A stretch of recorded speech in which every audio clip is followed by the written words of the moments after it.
hardly anything to halt this expansion. Indeed, the United States continued to give Israel billions of dollars in foreign aid each year and to protect it at every turn on the diplomatic front. One might think that Obama is different from his predecessors, but there is little evidence to support that belief. Consider that during the 2008 presidential campaign, Obama responded to charges that he was soft on Israel by pandering to the lobby and repeatedly praising the special relationship. In the month before he took office, he was silent during the Gaza massacre, when Israel was being criticized around the world for its brutal assault on that densely populated enclave.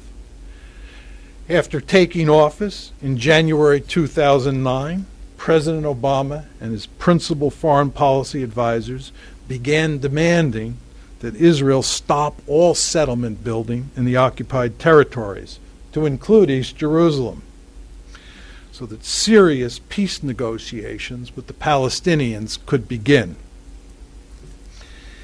After calling for 2 states for 2 people in his Cairo speech in June 2009, the president declared, "It is time for these settlements to stop." Secretary of State Clinton had made the same point 1 month earlier when she said, "We want to see a stop to settlement construction, additions, natural growth, any kind of settlement activity." That is what the president has called for. George Mitchell, the president's special envoy for the Middle East, conveyed this straightforward message to Israeli Prime Minister Benjamin Netanyahu and his lieutenants on numerous occasions.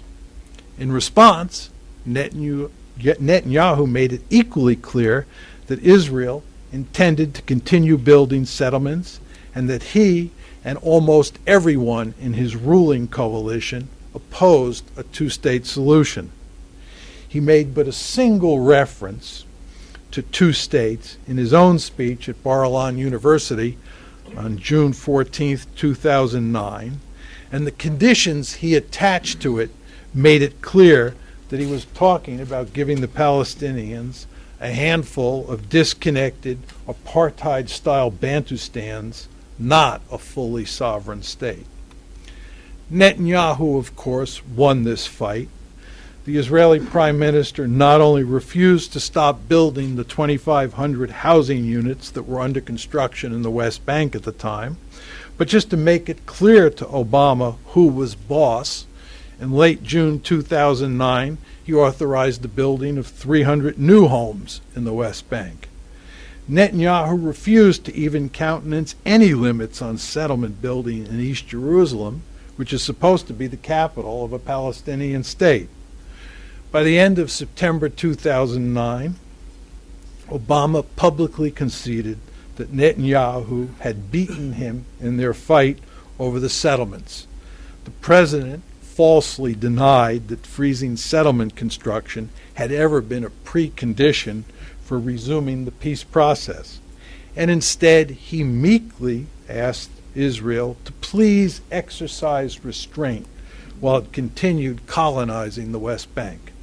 Fully aware of his triumph, Netanyahu said on September 23rd, "I am pleased that President Obama has accepted my approach that there should be no preconditions." Indeed, his victory was so complete that the Israeli media was full of stories describing how their prime minister had beaten Obama and greatly improved his shaky political position at home. For example, one journalist wrote in Ma'ariv, quote, "In the past weeks, it has become clear with what ease an Israeli prime minister can succeed in thwarting an American initiative." Perhaps the best American response to Netanyahu's victory came from the widely read author and blogger Andrew Sullivan, who wrote that this sad episode should, quote, "remind Obama of a cardinal rule of American politics. No pressure on Israel ever. Just keep giving them money and they will give the United States the finger in return. The only permitted position is to say you oppose settlements in the West Bank while doing everything you can to keep them growing and advancing. The Obama administration was engaged in a second round of fighting over settlements last month when the Netanyahu government embarrassed Vice President Biden during his visit to Israel by announcing plans to build 1,600 new housing units in East Jerusalem.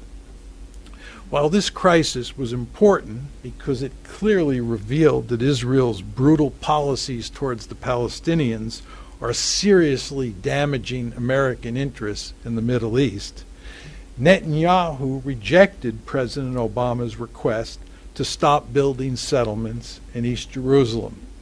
As far as we are concerned, he said on March 21st, of course that's of this year, building in Jerusalem is like building in Tel Aviv.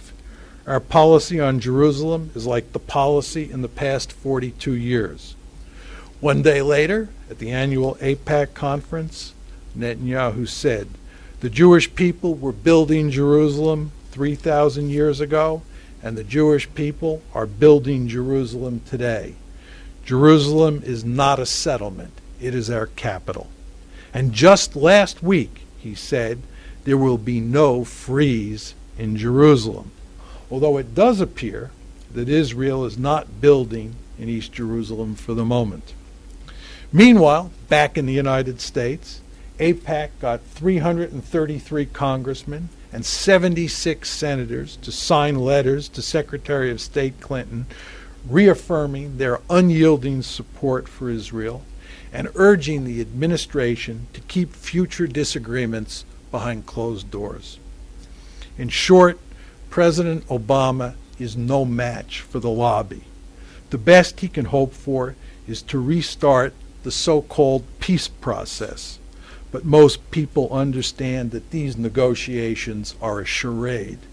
The two sides engage in endless talks while Israel continues to colonize Palestinian lands. Henry Siegman got it right when he called these fruitless talks the Greater Middle East peace process scam. There are two other reasons why there's not going to be a two-state solution. The Palestinians are badly divided among themselves and not in a good position to make a deal and then stick to it. That problem is fixable with time and help from Israel and the United States. But time has run out, and neither Jerusalem nor Washington is likely to provide a helping hand. Then there are the Christian Zionists, who are a powerful political force in the United States, especially on Capitol Hill. They are adamantly opposed to a two-state solution because they want Israel to control every square millimeter of Palestine, a situation they believe heralds the second coming of Christ. What this all means is that there's going to be a greater Israel between the Jordan and the Mediterranean. In fact, I would argue that it already exists.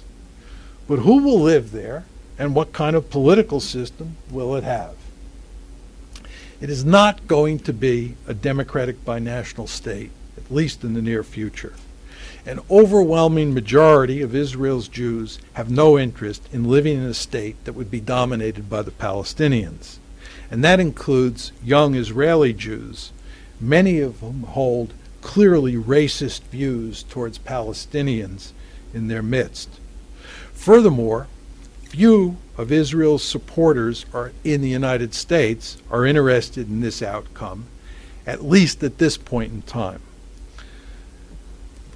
Most Palestinians, of course, would accept the democratic binational state without hesitation if it could be achieved quickly.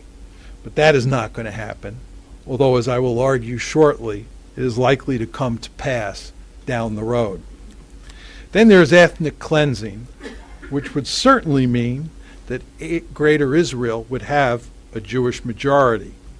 But that murderous strategy seems unlikely because it would do enormous damage to Israel's moral fabric, its relationship